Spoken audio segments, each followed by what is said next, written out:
This is Books and Tickets, and we are delighted to be joined with Paulie Hearn. How are you, mate? I'm okay, mate. Yeah, everything's good. Everything's good. I Um, guess I was going to say, I guess from obviously we've had a couple of days now to sort of get over sort of the weekend. I guess probably the best thing for you to do is to explain. I guess we had like three or four running orders out on Saturday, and obviously maybe that was the first sign that people had seen there was issues with the show, not particularly with the show, but more with an airline. no, definitely. I think I put out like the running order, and it was very dependent on sort of people getting here on time, which is usually like never a hassle. That the flights and planes usually go to like take off in time. But we had a cancellation on a flight with six people on Friday. And we got it. So it was from Leeds to Belfast. So then we got the flight rearranged, and they were due to come here early on Saturday morning, which was fight day. And they're in the queue to get on the plane, and the flight again was cancelled. So we got three fighters and three coaches who were now stranded in Manchester Airport after leaving Leeds the day before. And then it was kind of like some of them were just fed up and ready to go, just ready to fight again next week, like rather than like on my show, which leaves me in a very difficult like position. But I got on the phone with him. I spoke with Steve Ellis, who was matchmaking for me, and I spoke with Josh Whale, who is one of the coaches and one of the matchmakers as well. Um, and we got it arranged. So we got them in a taxi, got them to Liverpool, and I had to rebook flights because they were due to fly with Aer Lingus. So it was another massive expense that the show probably didn't need. But we got them to Liverpool and stuck them on a flight. They're sitting on the plane, and the plane doesn't take off for about 2 hours. It then had to change pilot, so we're waiting on a pilot, and it's like well past midday. We have the running order out. We had to redo it to allow for same day weigh-ins, and then the three guys and three coaches that were due to be here. One was due to be on first, and and and then they didn't get here till about 4 o'clock. So I had to rejig it. I had to put it on slightly later. I had to give the lads that were traveling all day a bit of time to rest. And there was once or twice where I thought that the show might not happen. If they hadn't got here, if they hadn't got a new pilot, flight one was cancelled, going into flight two, and I just thought it was just a sign that not for the show to happen. But we got them here, and I think it turned out to be a very successful night. My first show, uh, obviously my first show. I learned a lot from the show, from the actual just running of the show um, during the event, but I had help from Caelan Conway on the lead up to the show. I had help from the matchmaker, who was a great help. Jimmy Conlan was good to lean on. I had help from Ian, Ian gaughran, and a wee bit of help from Byrne as well. Like so, like pulling together, I think I got a decent show over the line. You always say you never forget your professional debut. You're never going to forget your first show, and like it makes it memorable for you in some ways, doesn't it? But it shows the perseverance you have, Polly, because there could have been times you could have already got through the head up and went, "Nah, forget it. We'll do it again somewhere else," or "This isn't happening." But it's like it wouldn't have mattered who was running that show on Saturday. It wouldn't have mattered if it was Matcher, or it wouldn't have mattered if it was Mark Dunlop, Jay Byrne. Wouldn't have mattered who it was. That flight issue just couldn't be resolved with anybody. So I guess once you probably understood that, then obviously then it started to work itself out a wee bit.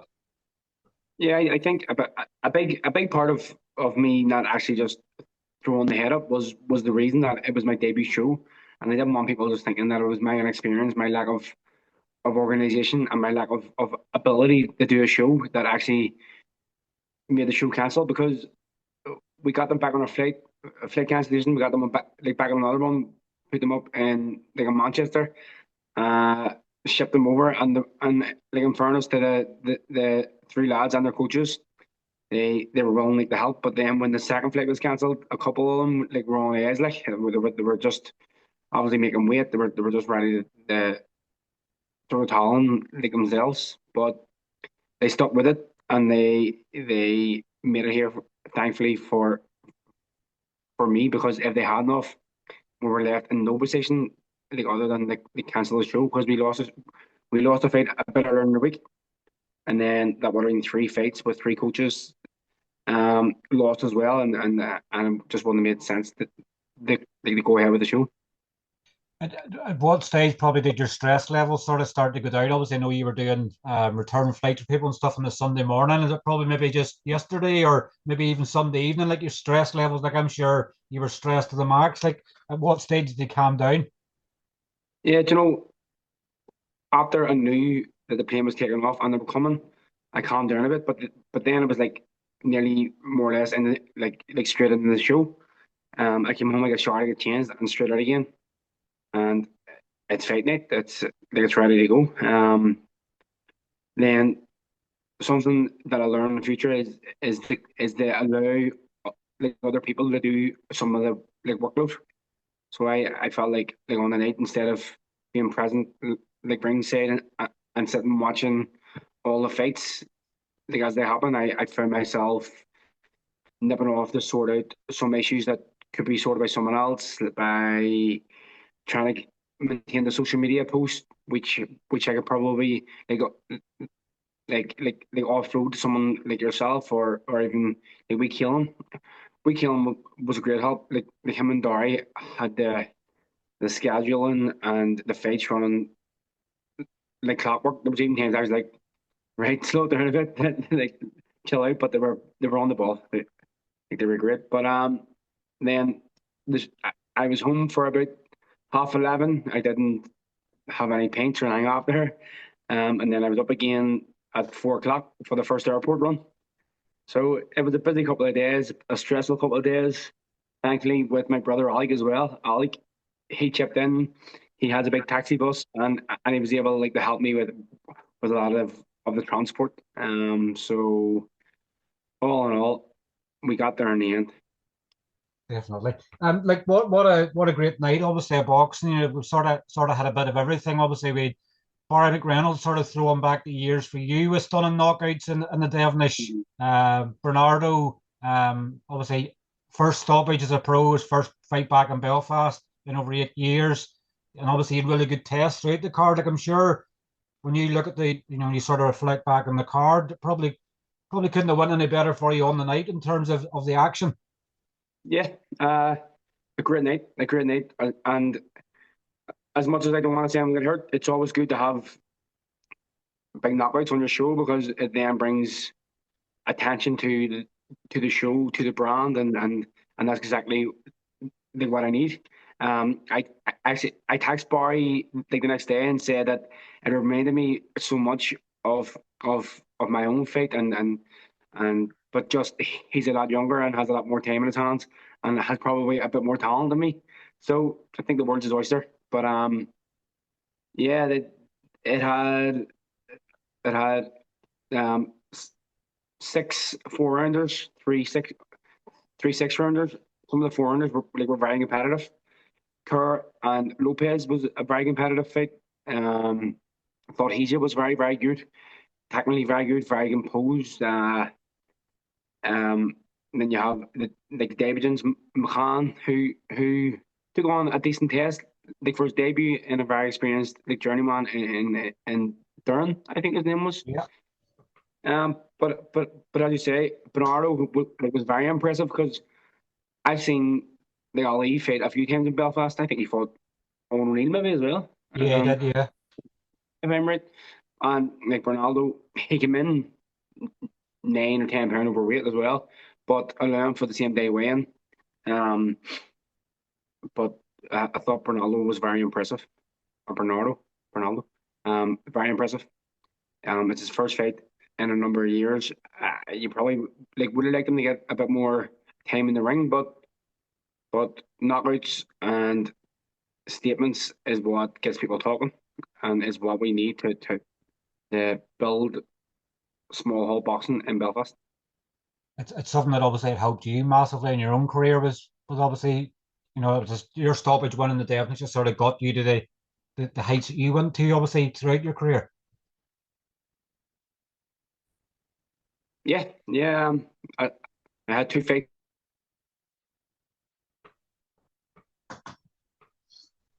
back to back in the time. More or like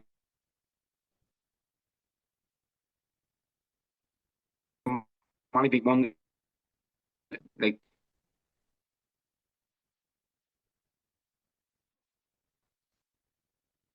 next like levels in my career and start looking at me as not just a ticket seller but a potentially good fighter. Do apologise. We looked at a bit of a technical issue there. It was sort of freezing a wee bit. I think there's a bit of an issue with internet in Belfast today.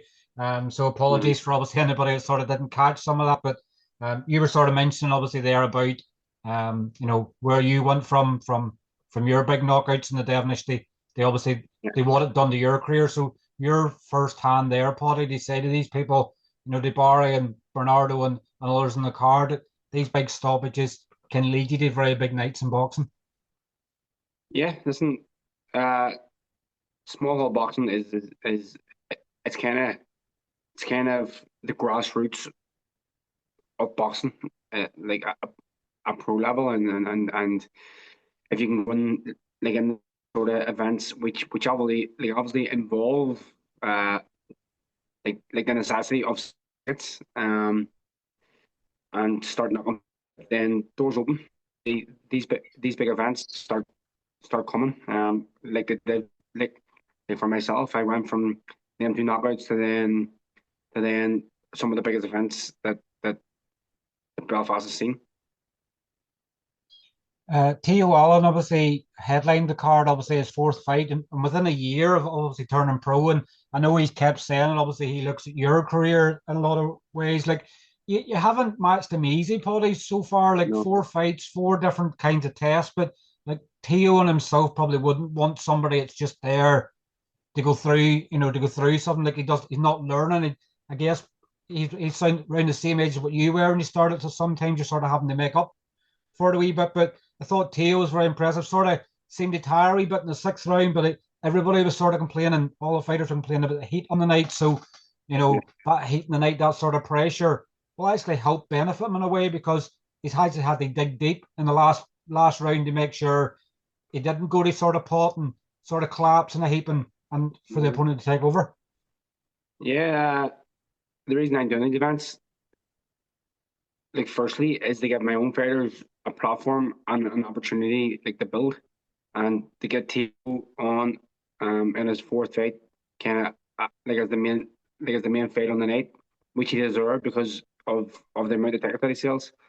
Um, is why I started doing this. Unfortunately, Jack McGivern didn't get the opportunity like the debut, but his debut should come in due course. But yeah, like Teal's been matched hard. He's been matched against three difficult South Americans first off, and then again the kid at the weekends. Like he can fight. I watched his fight against Cain Doyle. When I was sent over his name, it was kind of like a late replacement because we were meant to fight another Mexican guy who took a different job as we were like in the process of, of sorting it out. Um, so when I seen his name and I went through his record, I seen him fight Cain Doyle. I was like, he can fight. And then I went on, like, and watched me with him. And he should probably have a 50-50 record, like, rather than being three and 12, because some of the contests that he's been in have been like very close. And now he was on 6 rounds, in a heat and in an atmosphere to where it's going to stand by him in the future. I think his first year as a pro has been like kind of like very very smooth. He's been a pleasure. He's been a pleasure like to work with. He's had three fights on very good cards. They're all either like televised or streamed, and then he gets the taste of small hall boxing in the capacity of main event in his first 6 rounder in a decent fight. So that's that like alone makes it worthwhile on Saturday night. I think the only thing probably Theo was probably not impressed with it, obviously, that the matchroom decided not to run with him for the Crocker Donovan card. Obviously, it was initially looking to feature on the card, and then they want another option. We know what Theo's like. He'll nitpick through everything. I know he's been nitpicking about the DJ getting the song wrong on the night.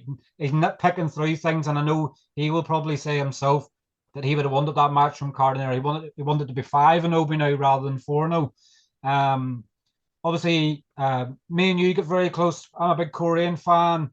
You've had a bit of association. Then you sort of watch Korean results and things. They slag me at times. You would follow the Reds a wee bit, but like we've both an admiration of Matty Boreland. Obviously, that was his fifth pro fight in less than a year as well, and brought a different crowd. I guess probably you had a different mixture, sort of from everywhere, sort of all over the north on Saturday night. But good 6 rounds for Matty. Probably a very very well matched opponent, because Matty hit him with some serious shots and he just kept laughing and sort of coming forward.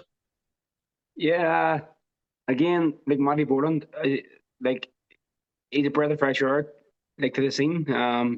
He came in, and he again has been like been matched like very easy. I thought for his third or fourth fight, he fought Turnbull, who I think is a very underrated fighter, a Scottish guy, and then he goes into fight 5, kind of the co-main event against like a rough and ragged like sort of Mexican. He showed improvements. He shows each fight that he's adapting to the pro game, and he's a pleasure to work with. Like, as I say, with the ability like to sell tickets with the help of his brother as well, and his team behind him.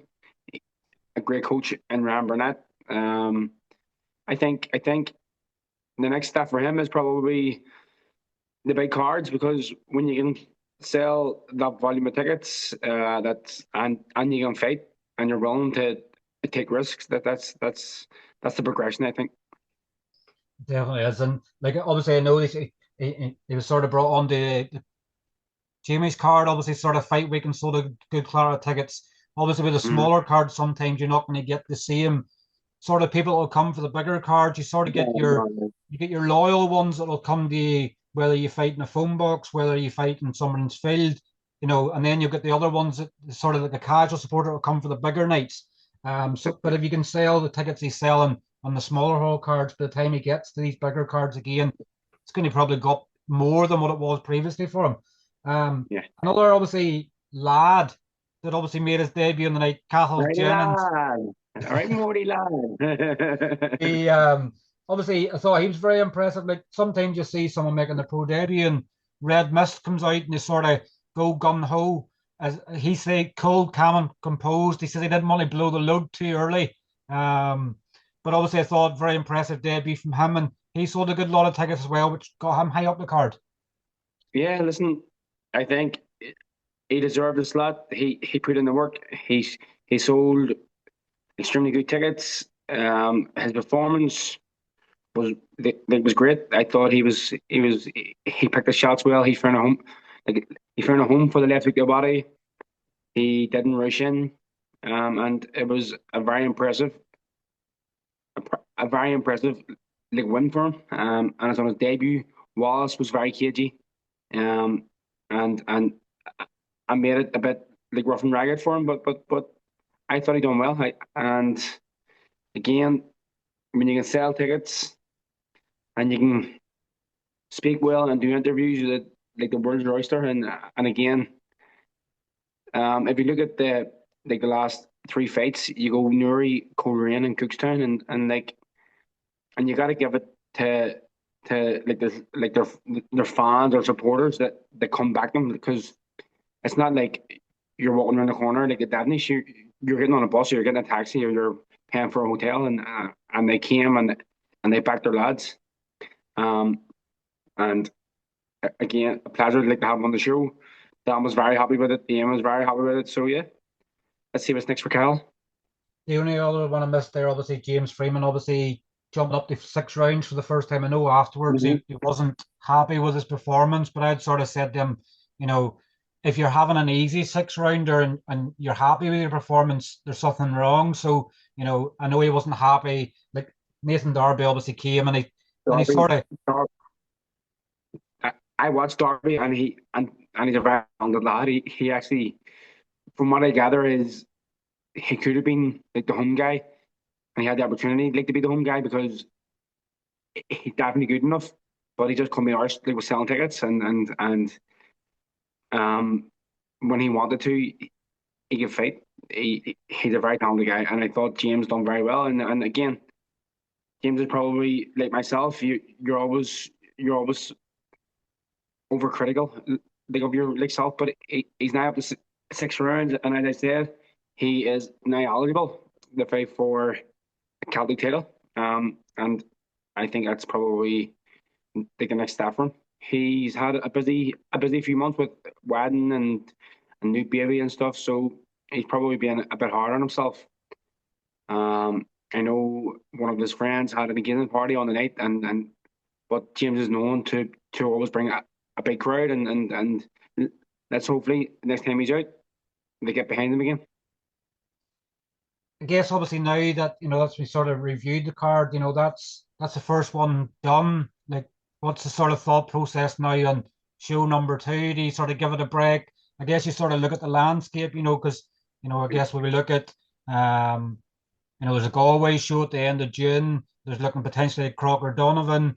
There's obviously maybe potentially your own career still to look about as well. Like, what's the initial thoughts for you? Is it a one and done sort of a promotional game? Would you like to do it again and obviously not have any flight issues? Like, what's the sort of thought process for yourself now and whether you continue on the promotional game? And you'd asked me on Friday at about 1 p.m., I would have said never again. But now that it's done, I definitely think there's room for me and Hammer Boxing to go again. With the backing of the Devenish, with the backing of a Praise Guy and the Balmoral Hotel, um, uh, and and and the other sponsors like that are helping out. Um, yeah, I definitely think there's space, but as you say, we gotta sit back and wait. I don't wanna be the collection with any big shows. I'm happy, very happy to let like my lads like Theo, like Jack, like Owen, like Gerard, whatever, go on the big shows. I want them to get the best opportunities. But as you say, Crocker Donovan is going to be a massive night in Belfast. But where does it fall? Does it fall July, August, September? Does it, is it outdoor or is it back to the SSC? There's still a lot of stuff to be done, and then once that's all done, I'll speak with Jimmy Conlan, who, as I keep saying, I have a great relationship with, and uh, I'll slot like a second date in. Um, I would love I would love to get a your fight like a real 50-50, a domestic clash or a Celtic clash, something that's going to bring a bit more hate to the show. But as like you seen it, there was 700 people there maybe, and the atmosphere was great, and that was for 9 fights against realistically 9 journeymen, 9 road warriors, and I think if we get a good main event, you're probably looking at another 200 or 300 people there, and the place is going to be absolutely electric. You start because I know when like you start out in your own career, like obviously you had the opportunity where you started your career in the SSE, so you didn't really have to then sort of dream of the SSE. I was dreaming of getting up higher the cards. Now that Mm-hmm. you've done one in the Devonish, do you sort of look to go, like for an example, Jay Byrne, obviously he said in year two he wanted to go to the National Stadium. He's went to the National Stadium obviously after doing the Clara shows. Like, you start to visualize sort of other venues like the Ulster Hall, Tagalog Exhibition Centre, maybe even potentially promoting a show in the SSE one day. Is it still baby steps sort of for you? You don't want to get too far ahead? And I said it last week. I said, as I done it like with my own career, I took it fight by fight. Now it's always good to have a bit of a like plan in place, and kind of like a rough idea of where you want to do dates. But like with my guys, like if I go, I'm gonna go again September, and I'm gonna go with Theo Allen and a Catholic a Catholic title fight. But if Jimmy phones me and says, "Here, there's a slot for Theo in Windsor," I'll be like, "Yeah, please, please take him." So I gotta wait and see what the landscape of Irish boxing is looking like, and I'm gonna know soon. Um, but in terms of going bigger, I'm very happy with the Devenish at the minute. It's a great venue. As I said, I built my own career there. And the lads, Jim, Martin, and David, have been a massive help for me. So I will continue to work on the Devenish for for as long as I can. If it outgrows it, then we gotta look at something else. But at the minute, we can get 900 people in Devenish, and that's a perfect number. Just before I finally let you go, because obviously I know you have to go and do the school run. Unfortunately, life has to go back to normal. Obviously, this weekend, Jay Byrne obviously rightfully obviously gets the zone obviously in the National Stadium in Dublin. Like I know I've obviously known sort of about this potentially happening for a bit of time, but like what a platform for Jay to really take Dublin boxing obviously to the next level now, like 5 50-50 fights, 4 title fights. Like it's probably a card that you would sort of dream of at this stage and go, I would like to get to that stage myself where I can put a 14 fight card together, 4 title fights, sell out a venue and have it in the zone. Most definitely, yeah, yeah. I was at Jay's show in the Red Kerr, and I thought he put on a very, very good show, and he puts on great fights. And yeah, that's like at the minute, my aspiration is to just get a 50-50 fight, that a good domestic fight, and Jay's doing that like regularly. He is doing great things in Irish boxing. Is Colin Sport involved in the next show? Conlan Yeah, Sport are involved with the show on Saturday as well, yeah. uh, Jimmy's a great guy to work with. He has great connections, but Jay does a lot of work. He does a lot of groundwork, and he has a lot of like very good fighters who are willing to take the risk, and I wish him all the best.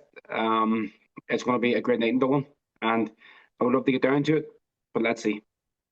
Definitely. Well, look, obviously, I know I'm very cautious of time. I don't obviously want your kids calling me names, or obviously you getting them bother, obviously the school for not picking them up on time. But look, obviously, it's great to see you smiling, great to see you back to normal. Doesn't look like any hair's fallen out over the last few days, so the stress didn't go too bad. But thanks as always for your time. Obviously, thanks for obviously putting together obviously a brilliant night of boxing on Saturday night. You're starting the foundations for the next wave of fighters coming through here, and fingers crossed. You obviously are promoting another card soon, Paddy. Yeah, I just want to say thanks to yourself, Belfast Boxers. Who else was there? And Mark Mead. They came along and they supplied great footage and publicity like for the show, and exactly like what I need. Unfortunately, Boxing Ireland or Irish Boxing couldn't make it, but they'll be up next time. But yes, thank you. Not a problem. Speak to you soon, Paddy. Take it easy, mate. Bye bye. Cheers, mate. Take care. Thanks. Bye bye. Bye bye.